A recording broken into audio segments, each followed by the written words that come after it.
Gracias, doctora. Adelante. Gracias.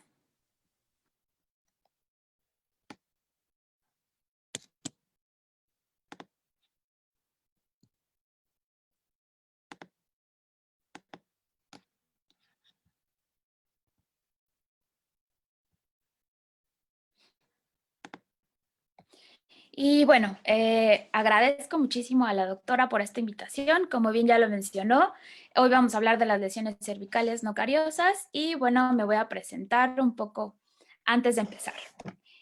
Yo soy totalmente UNAM, soy universitaria al 100%, estudié la carrera en la Facultad de Odontología, posteriormente hago un diplomado de estética restauradora en la misma facultad y me encanta todo lo de estética, toda la rehabilitación, todo lo integral y decido estudiar la especialidad de restauradora avanzada en el posgrado de igual la Facultad de Odontología. Entonces aquí es un poco de lo que nosotros hacemos, es ver sobre todo esta interdisciplina de endodoncia, periodoncia, implantología y sobre todo restauradora para tratar casos complejos, no nada más viéndolos desde una parte, desde una arista, ¿no? Desde una sola especialidad, sino abarcar criterios más amplios para tomar una mejor decisión y quizás optimizar tiempos en tratamientos y beneficios para el paciente.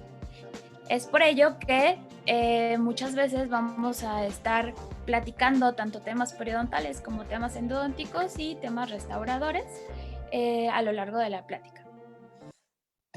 Y bueno, para introducirnos un poco más en el tema acerca de lo que se hace en restauradora es precisamente ver casos complejos, rehabilitaciones integrales, donde el paciente quizás ya ha pasado por varios tratamientos a lo largo de su vida, con restauraciones defectuosas, el deterioro de las mismas y muchas veces ya no sabe qué camino tomar, ¿no? Son pacientes que nosotros tomamos, abordamos y necesitamos ver absolutamente todo. Entonces, aquí hay algunas fotografías. Si se fijan en la primera fotografía del lado izquierdo de su pantalla, tiene una rehabilitación en la parte superior, en la parte inferior no existe una rehabilitación, ya pasó por un proceso periodontal, sin embargo, hay algunas lesiones cervicales que quizás pasen desapercibidas, tanto para nosotros como para el paciente.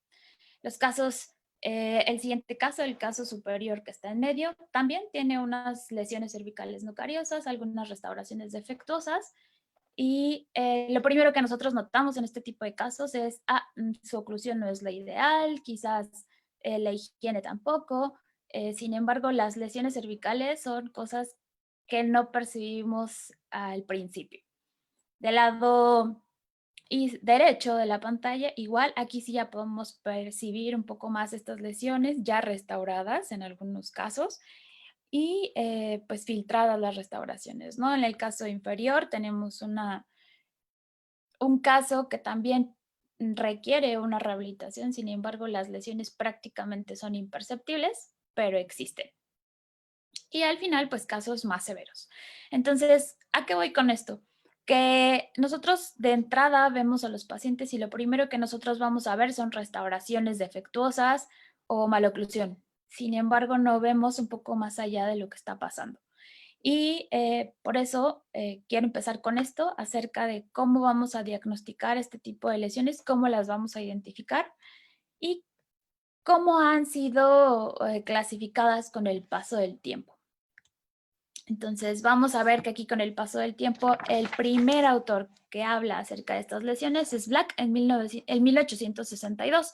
Él consideraba inexplicable este tipo de lesiones y para esta época él las asumía o las aislaba de un tema dental, asimilándolas a una enfermedad completamente diferente y que quizás era provocada por el roce de los labios o alguna presencia de ácidos. Posteriormente, Miller en 1907, él sí habla y describe una erosión dental como una pérdida gradual o desintegración del esmalte sin presencia de caries. Entonces, él ya está hablando de una lesión un poco más estudiada que tiene una característica en particular con presencia de ácidos. Más adelante, Kornfeld en 1958 nos define que estas facetas de desgaste existen también en la parte oclusal, no nada más en la parte cervical. Y esto nos va a hacer, y que van a estar involucradas con erosiones, ya sea friccionales o con algún otro tipo de sustancia. Más adelante, Lucas y Sponger en 1960, autores alemanes, ellos van a hacer, retoman todo este tipo de investigación sobre estas lesiones y establecen categorías de desgaste, ya sea lenta o gradual, por fricción o abrasión, y también determinan que esto va a darse al frotar un diente con otro diente, ya sea, y definen por consecuencia la atrición. Y también sin dejar a un lado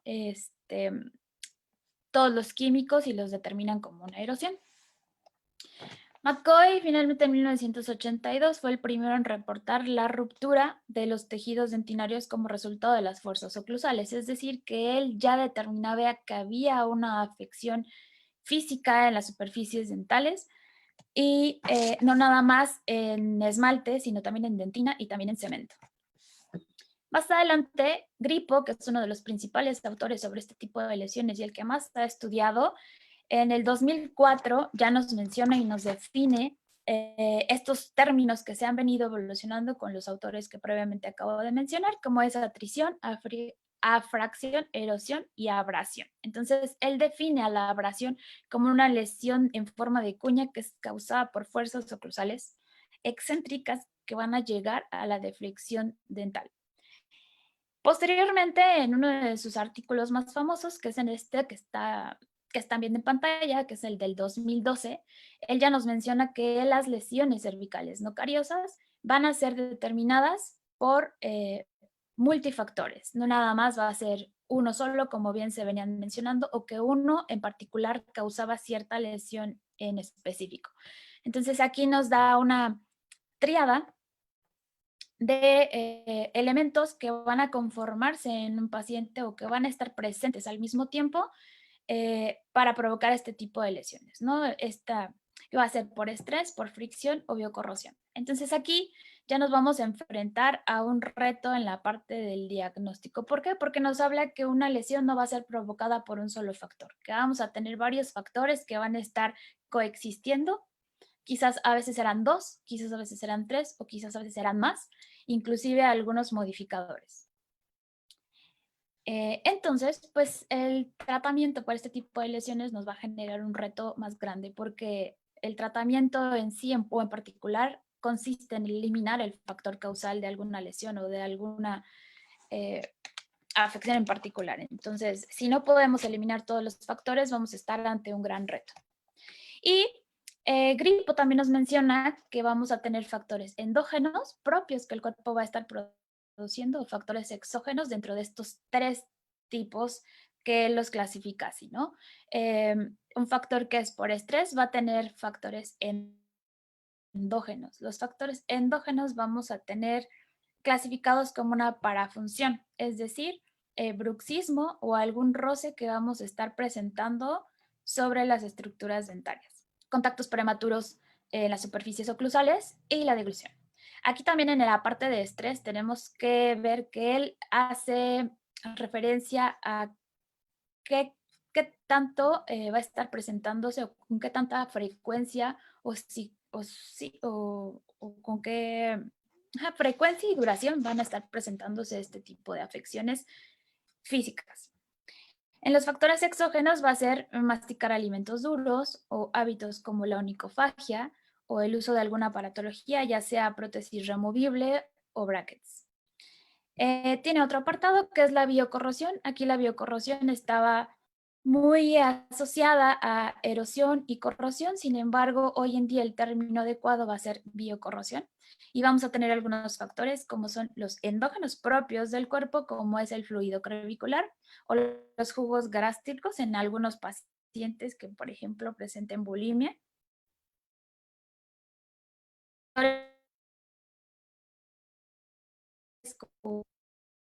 Con alta carga ácida, la proteólisis enzimática que va a estar dada por la bacteria de la caries o proteólisis de tripsina y pepsina, propias de la saliva. En el otro apartado vamos a tener el apartado friccional, que vamos a tener factores como el bruxismo, que ya es un bruxismo excéntrico, el apretamiento dental, que va a ser la atricción como tal, y este va a generar lesiones en la parte oclusal. Es diferente al que vamos a estar presentando en la primera columna, que es el afracción, que este se va a dar únicamente en los cuellos cervicales, a diferencia de la fricción, que va a estar dada solo en las caras oclusales. Y en este apartado de fricción también vamos a tener exógenos como la higiene dental. Aquí hablamos de pastas, dentríficos o agentes abrasivos que nosotros vamos a estar ocupando constantemente sobre la superficie dental. Y el paso de líquidos que va a ser dado por la erosión, que va a ser el roce por sí solo del paso de este líquido sobre la superficie dental. Y bueno, aunado a este tipo de factores que muchas veces los vamos a ver combinados, también vamos a tener modificadores de ellos, como va a ser el pH salival. Cuando tenemos algún síndrome o tenemos alguna deficiencia del flujo salival, pues este va a cambiar, la viscosidad de la misma y cómo sea el paso a través de las superficies dentales. También vamos a tener otros modificadores, como va a ser la anatomía dental, y acompañado de la malposición dental, el apiñamiento y la posición y la función que van a ejercer este tipo de oclusión, ¿no? También va a ser la fuerza con la que reciben las fuerzas oclusales los dientes, y también vamos a tener por ahí la dieta, que son dietas que nosotros no vamos a poder controlar muchas veces en los pacientes. Algunos van a tomar medicamentos que sea inherente a nosotros o que nosotros no podamos evitar, y la presencia de algunas enfermedades, como podría ser esquizofrenia, epilepsia, ansiedad, o estas enfermedades que generen un trauma inconsciente en el paciente y que nosotros pues tampoco lo podamos controlar del todo. Entonces, bueno, aquí vamos a ver algunos ejemplos. Vamos a ver este caso que les presenté al principio. Es una señora que el motivo de consulta va a ser el cambio de sus restauraciones y quiere eliminar la hipersensibilidad que genera. Ella nos hace referencia a que la hipersensibilidad se presentó después de haber pasado por un tratamiento de ortodoncia.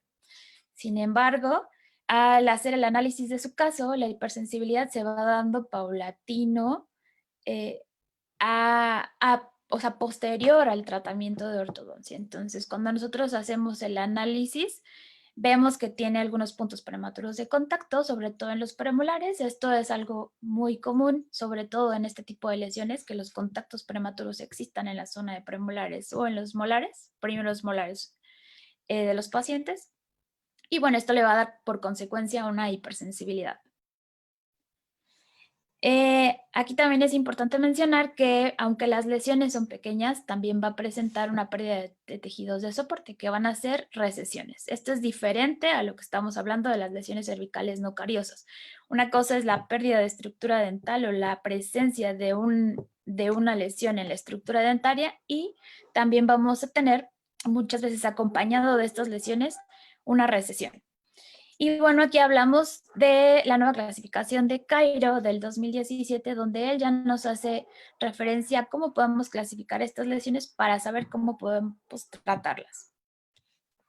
Aquí la menciono porque, regresando aquí al caso de la señora Guadalupe, lo importante de detectar las lesiones cervicales es tratarlas y no dejarlas ahí. En este caso, la paciente nos refería a hipersensibilidad, pero ¿qué pasa con aquellos pacientes que no nos van a referir hipersensibilidad? ¿Las vamos a dejar ahí?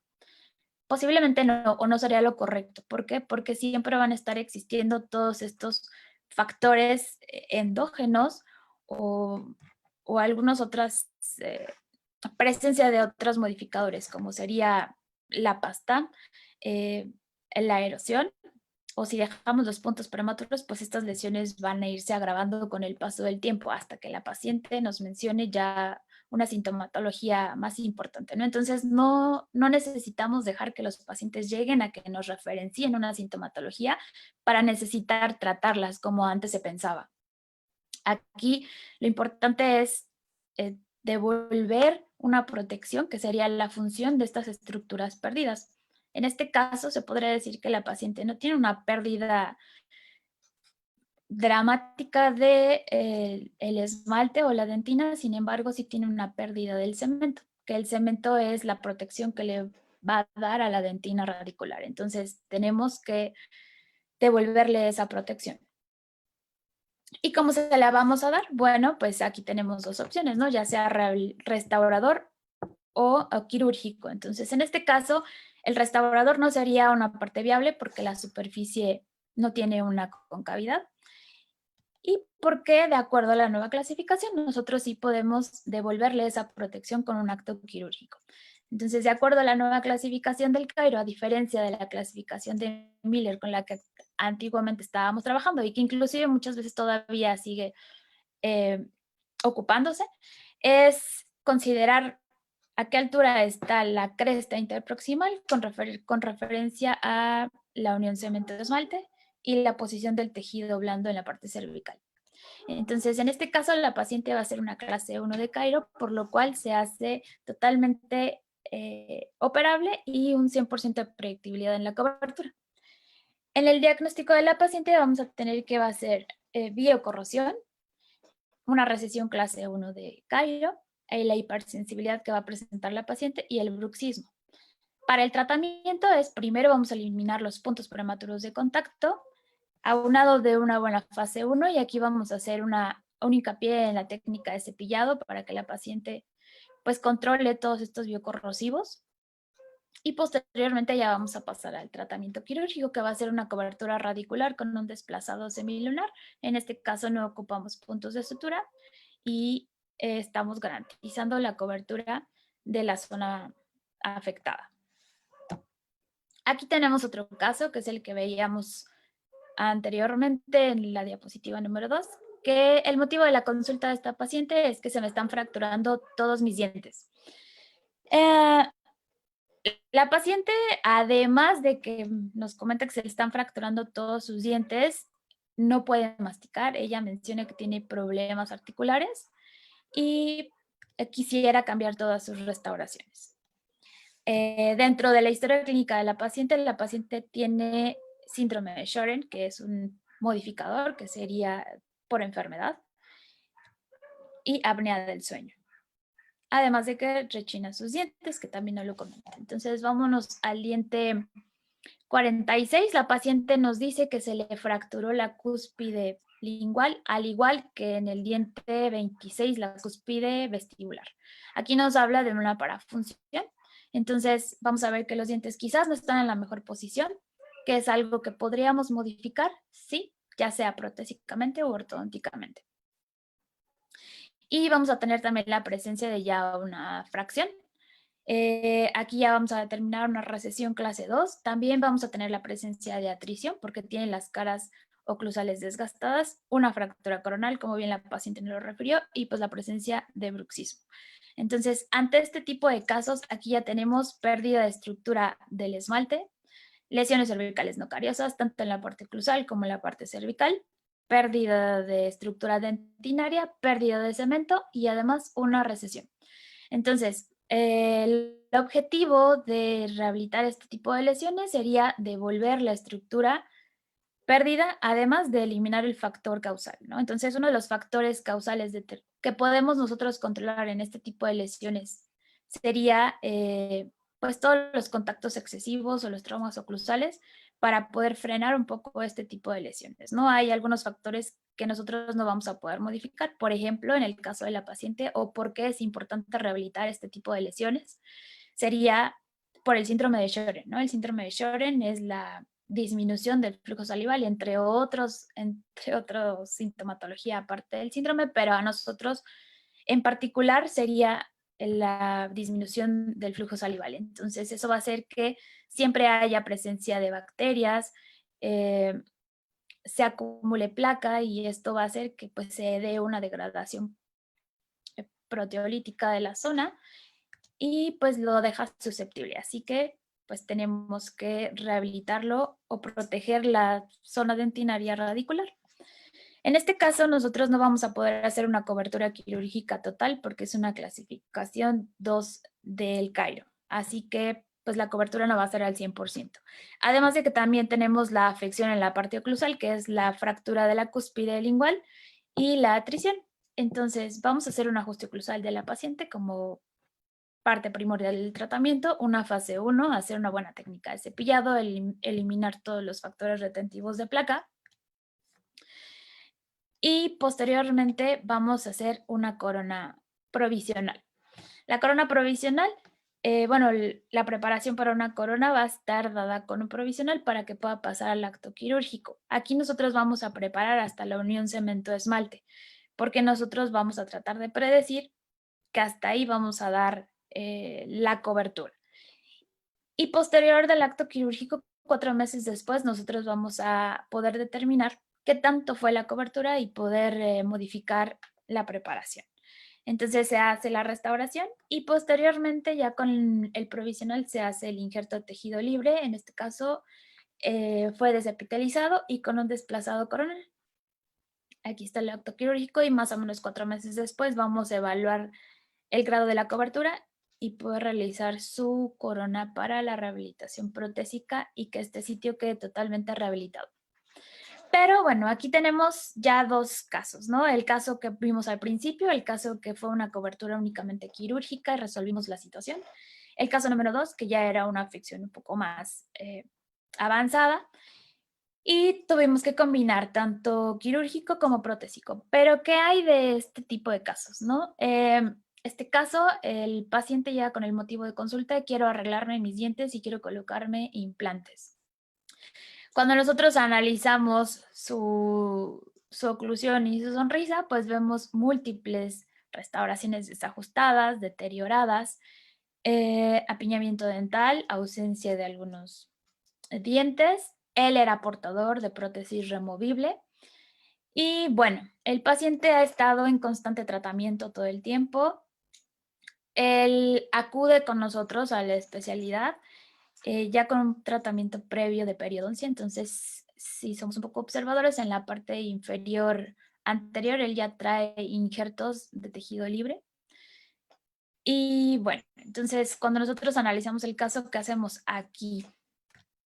¿El paciente necesita una rehabilitación? Sí.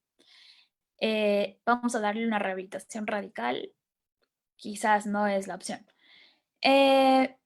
Las restauraciones que tienen cervical están desajustadas, algunas ya traen presencia de caries y es necesario quitarlas. Pero la pregunta es, ¿las quito y qué hago? ¿Coloco coronas en todos los dientes para tratar de hacer la cobertura? Muy invasivo, ¿no? Lo podríamos meter pues a un criterio periodontal. Quizás no, porque el paciente a estas alturas no genera o no presenta hipersensibilidad. 2, ya viene de un tratamiento periodontal, obviamente ya se descartó un acto quirúrgico. Y 3, pues quizás no tiene falta de tejido queratinizado, ¿no? Porque ya están los injertos en las zonas en las que tenían que estarse. Quizás con la nueva clasificación del Cairo sí, algunos sitios podrían ser cubribles, quizás no al 100% como los caninos, pero ¿sería determinante o no solucionaría el problema? Yo creo que no. Y para ello, hay un autor que a mí me gusta mucho, que es Newton Ford. Él hace la descripción de cómo se van a tratar este tipo de lesiones, protésicamente hablando, ¿no? Entonces, cuando el paciente no opta por un tratamiento quirúrgico, porque también nosotros debemos de proponerle al paciente un acto quirúrgico y un acto protésico, obviamente dándole las opciones ideales al paciente, pero muchas veces el paciente no lo va a aceptar o no va a querer. Entonces, eh, para este tipo de casos en donde no es alternativa un acto quirúrgico, quizás motivos de salud o algún otro motivo, tenemos las alternativas restauradoras. En Newton Fall, en el 2015, nos hace mención a que existen 2 hasta ese momento, ¿no? Que es la directa, la que todos conocemos, colocar resinas en la zona cervical de manera directa en una sola cita, ya sea un aislado absoluto o un aislado relativo, se fotopolimeriza y listo. O tenemos la opción indirecta, que es tomar una impresión, realizar la restauración y cementarla. Pero él en su momento nos habla de las ventajas de estas dos técnicas y nos propone una fusión de estas dos llamada una técnica directa e indirecta. ¿Qué tenemos como ventaja en la restauración de manera directa? Bueno, que es en una sola cita, nos genera mayor contratiempo y solucionamos de alguna manera la afección, ¿no? Obviamente todos estos tratamientos van aunados de un previo ajuste oclusal para que podamos nosotros entonces reponer o reparar toda la consecuencia que dejó el factor causal, ¿no? Eso sí es una primicia. ¿Cuál es pues la desventaja de este tipo de restauraciones? Uno, que no podemos controlar la humedad. Dos, que tenemos una alta exposición o estrés flexural al fotopolimerizar la resina cuando son resinas grandes. Y dos, y tres, que no podemos pulir la superficie como nosotros quisiéramos. ¿Por qué? Porque si vemos en la parte donde hice directa en la clase D, cómo dejamos el tejido periodontal después de hacer esta restauración, después de haber hecho el aislado, después de haber pulido, pues lo dejamos lacerado, ¿no? Entonces a veces, aunque nosotros queramos ser no invasivos, muchas veces acabamos siendo más invasivos. Y dos, que no vamos a poder controlar el sellado marginal en este tipo de zonas, sobre todo en la parte más apical. Cuando nosotros hacemos una restauración indirecta, es más complejo para nosotros, implica más citas, implica más costo y además nosotros vamos a tener que generar un desgaste excesivo en la zona pues para darle las propiedades adecuadas a una cavidad que va a recibir una restauración y que pues obviamente funja una función, ¿no? Otra de las desventajas que vamos a tener en esta restauración es igual, vamos a tener más interfaces entre el sustrato y la restauración, ¿no? Y además van a ser de diferente naturaleza. Por eso él nos crea esta técnica directa e indirecta, que es la que escogimos para este paciente y la vamos a describir. Entonces, comenzamos, como ya bien lo había mencionado, con un ajuste oclusal. Y para ello vamos a mandar un guarda al paciente para poder controlar todas estas cargas oclusales y que las restauraciones sean exitosas, así como la integridad de sus dientes, ¿no? No vamos a hacer desgastes más que control. Vamos a quitar todas las restauraciones desajustadas que tenía, vamos a retirar las lesiones cariosas y este es el panorama al que nos estamos enfrentando. Aquí también hay otra situación. Cuando nosotros tenemos una lesión como la fracción de una profundidad de más de 2 milímetros, siempre se tiene que colocar una restauración, aunque se vaya a hacer una cobertura radicular. Entonces aquí tenemos lesiones bastante profundas. Para la técnica indirecta, directa que nos propone Newton Fall, una vez que nosotros ya tenemos expuesta la cavidad o la lesión, vamos a eliminar todas las retenciones que nosotros vamos a tener, porque nosotros vamos a tener que diseñar una cavidad que va a recibir una restauración. Entonces, vamos a eliminar retenciones mínimamente invasivos con una piedra de Arkansas, vamos a difuminar el esmalte y vamos a eliminar a todos aquellos prismas que queden sin soporte.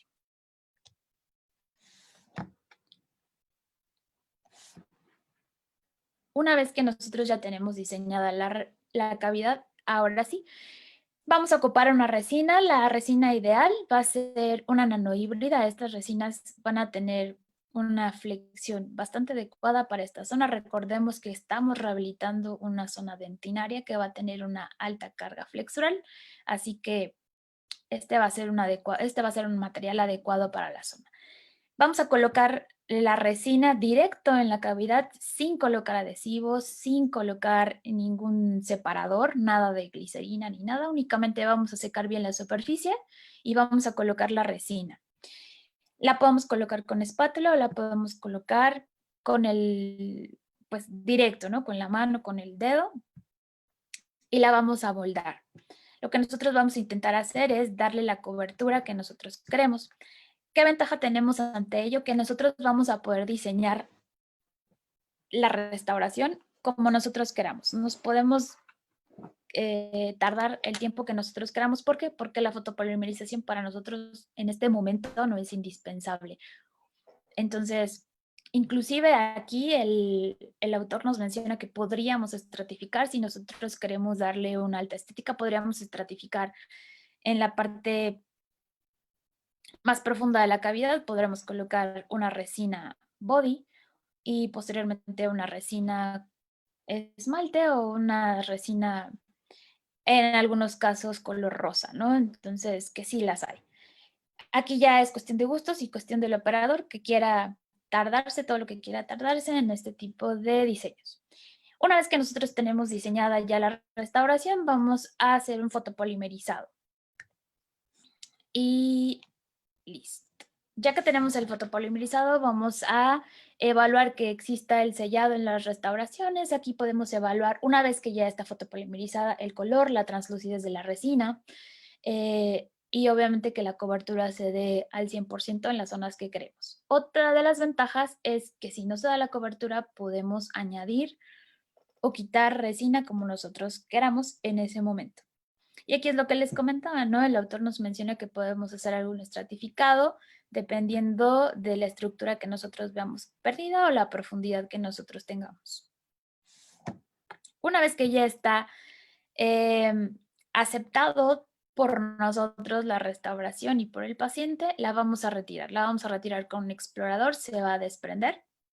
Y bueno, aquí es donde tiene importancia el paso número 1, ¿no? De quitar todos los prismas del esmalte que queden sin soporte.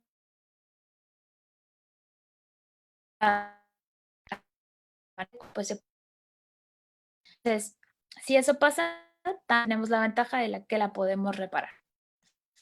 Una vez que nos retiramos la restauración de todos los cuellos, le vamos a dar una fotopolimerización extra. Esto nos va a permitir que la restauración esté completamente polimerizada y le vamos a añadir dureza a este tipo de restauraciones, ¿no? Vamos a pasar al siguiente paso, vamos a hacer el diseño de la restauración. Si nosotros vemos la cara interna de la restauración, muchas veces vamos a poder encontrar no tan bien definida pues la terminación, ¿no? Porque son cavidades que no van a tener una terminación definida. Aquí nos podemos ayudar con un lapicero o con una punta de grafito muy delgada para darle este contorno o que nosotros tengamos la guía hasta donde tenemos que recortar esta restauración o quitar los excedentes. Una vez que ya lo definimos, pasamos al recorte con discos de diamante finos y le vamos a empezar a dar la forma. Posteriormente podemos ir refinando este tipo de terminación con discos Soflex para que pasemos a esta parte del pulido. Esta parte es sumamente importante o es una de las ventajas que tiene esta técnica. ¿Por qué? Porque nosotros le vamos a dar un pulido adecuado al margen de la restauración. No nada más al centro de la restauración como lo podríamos hacer en boca sin problema, sino a la parte marginal. Si nosotros no damos un buen pulido a esta zona, entonces vamos a tener retenedores de placa o pues sí, retenedores de placa y siempre va a estar expuesto la zona a que sea expuesta a lesiones cariosas recurrentes, ¿no? Entonces, aquí vamos a dar el pulido con disco Soflex, podemos tardarnos también el tiempo que nosotros queramos y un pulido mejor. Ya nos vamos a pasar a la preparación del sustrato. Entonces, aquí vamos a hacer un aislamiento relativo controversial en las restauraciones adhesivas. Sin embargo, no existe un artículo que nos mencione que hay una determinante entre hacer un aislamiento absoluto o un aislamiento relativo. Sobre todo en este tipo de lesiones, ¿por qué? Porque la exposición o el tiempo que nosotros vamos a estar trabajando en el campo operatorio es corto. Y aquí vamos a hacer un aislamiento del fluido crevicular, que es el fluido que a nosotros nos va a preocupar o la humedad que nosotros tendríamos que controlar.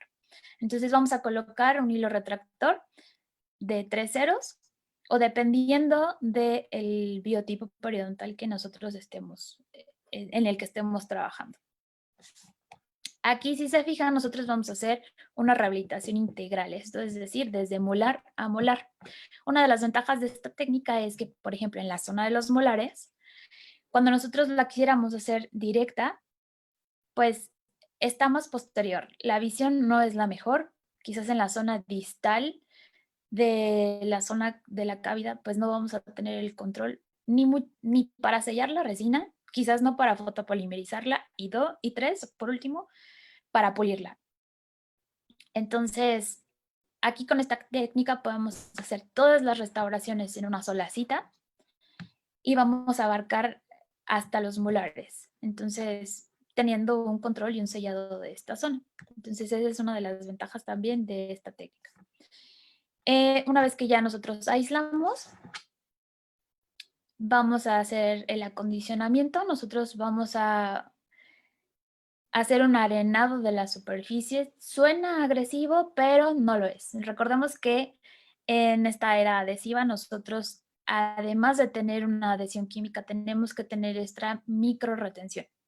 Estamos hablando de cavidades que no van a tener ningún tipo de retención mecánica, así que nosotros se la vamos a dar agregándole un microarenado, porque también la superficie de este tipo de lesiones va a ser diferente estructuralmente hablando a una dentina que esté en un tercio medio o en un tercio incisal, por lo que el grabado ácido no va a ser el ideal o no va a generarnos la suficiente retención que nosotros vamos a necesitar. Así que vamos a hacer un arenado con una partícula de 50 micras a 2 bares de presión por 15 segundos. Ya hacemos el arenado, así es como se ve la superficie. Y posteriormente vamos a quitar todas las partículas del arenado y a desinfectar o quitar toda la grasa que genera la saliva con el ácido grabador. No estamos generando una retención micromecánica en la superficie de este tipo de lesiones, sino estamos desinfectando y creando las condiciones ideales para que no haya ninguna interferencia de engrasas o algo para que el adhesivo penetre en estas zonas. Lo vamos a dejar por 15 segundos y lo vamos a retirar. Ocupamos un adhesivo universal. Entonces el adhesivo universal lo vamos a colocar en 2 capas sobre la superficie. Vamos a frotar bastante bien. El adhesivo se coloca abundante en la zona. Vamos a frotar muy bien por 15 segundos la superficie y posteriormente vamos a aplicar un poco de aire suave. Aquí, pues a veces siempre preguntan, ¿no? De qué tanto aire vamos a aplicar en las superficies o hasta cuándo es necesario aplicar el aire. Entonces, si nosotros somos un poco más observadores, cuando nosotros aplicamos aire se ven unas pequeñas ondas que se van difuminando sobre la superficie.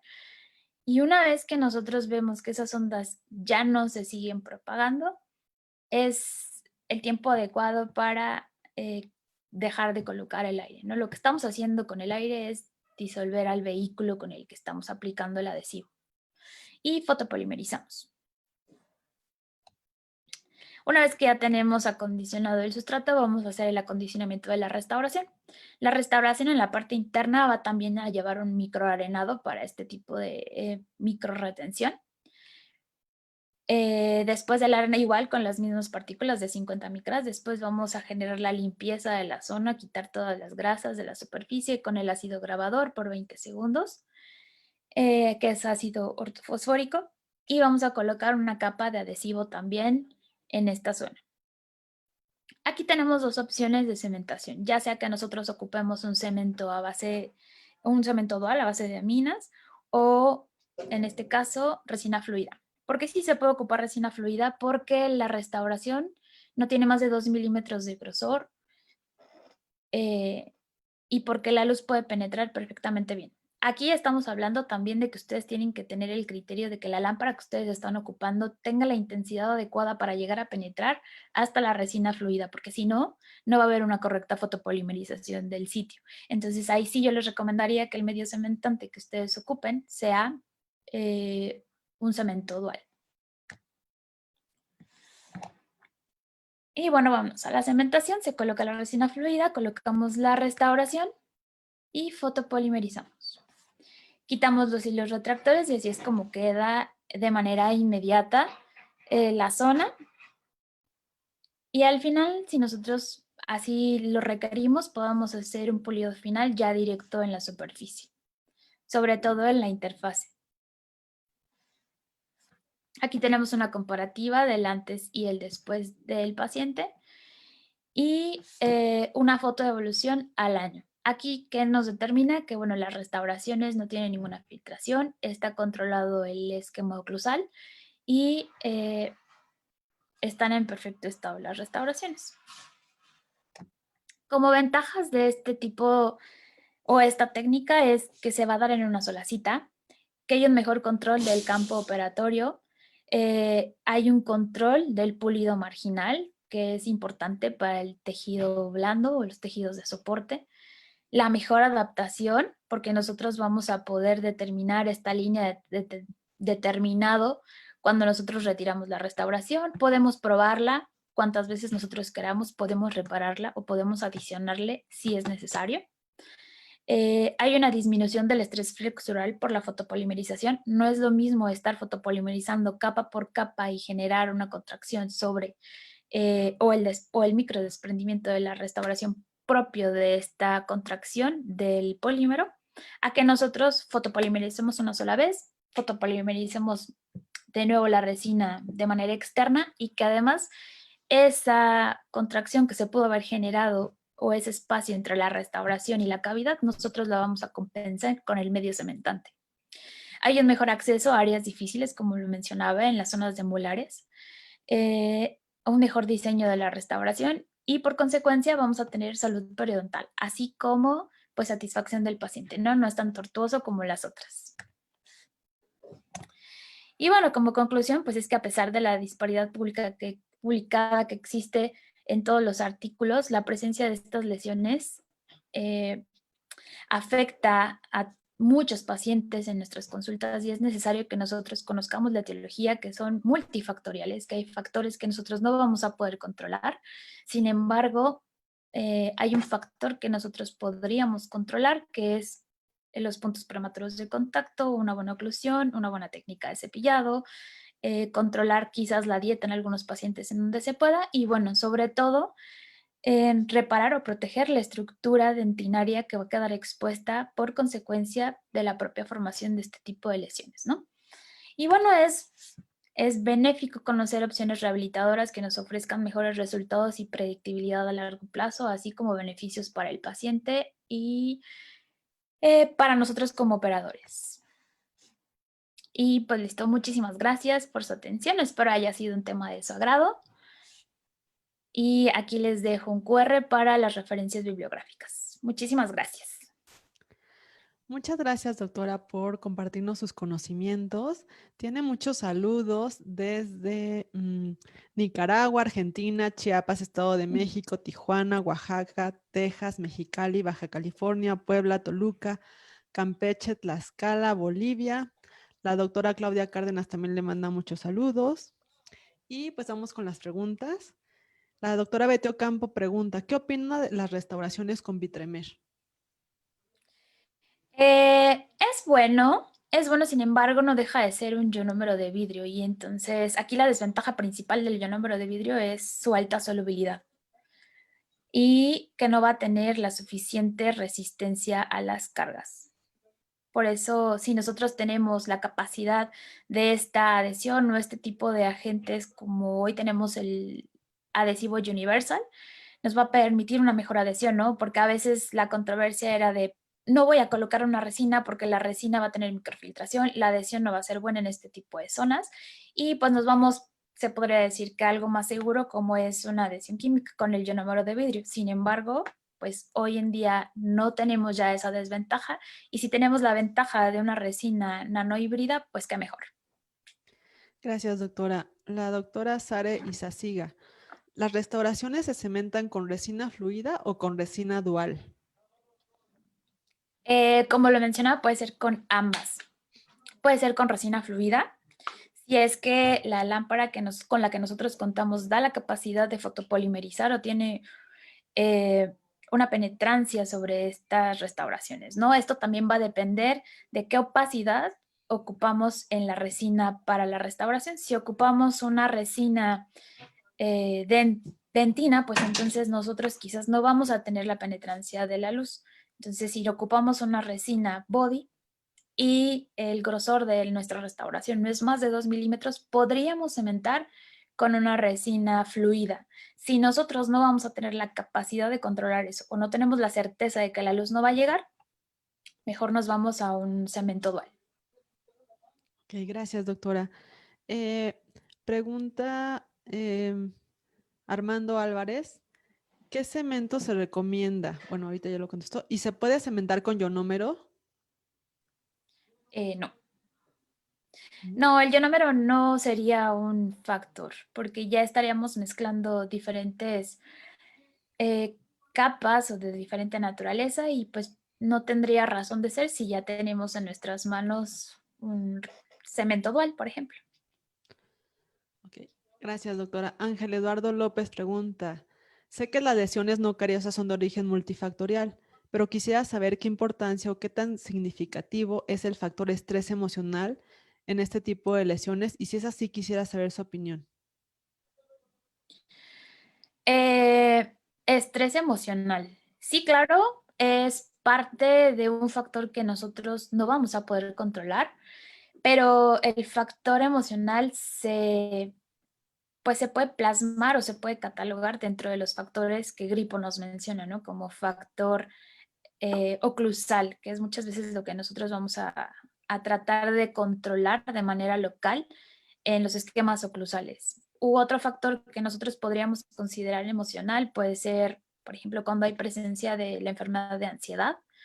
Hay cosas que nosotros no vamos a poder controlar, pero físicamente hablando o anímicamente hablando en los pacientes, nosotros tenemos que tener esa limitante como profesionales de la salud bucal. O sea, nosotros no nos podemos meter a quitarles tratamientos o darles otro tipo de terapias que no van a generar una mejora determinante entre nosotros, sino más bien vamos a tener que controlar de manera local lo que sí está en nuestras manos, que es pues un esquema oclusal. Claro, gracias, doctora. Tania Fifer pregunta, ¿qué tipo de resina ocupó y los resultados aproximadamente de cuánto tiempo estamos hablando a largo plazo de este tipo de restauraciones? En este caso ocupé para generar la restauración como tal, resina de Ivoclar, la nano híbrida, que es Empress Direct. Y aquí ocupamos body, no hice estratificado y ocupé resina fluida igual de Ivoclar para cementar. Este tipo de rehabilitaciones pues tienen una predictibilidad de más de 7 años, precisamente porque tienen un pulido y porque la adhesión que nosotros estamos generando hoy en día ya no genera este tipo de interfaces drásticas para que haya una microfiltración y que nos genere un cambio de este tipo de restauraciones en un corto plazo. Gracias, doctora. Víctor Perales pregunta que por qué, le gustaría saber que por qué no usó aislamiento. Porque el aislamiento absoluto, que sería colocar dique, implica la colocación de grapas. Si yo coloco una grapa en este tipo de lesiones, voy a lacerar el tejido blando que muchas veces puede ser un fenotipo periodontal delgado, podría causar yo una recesión.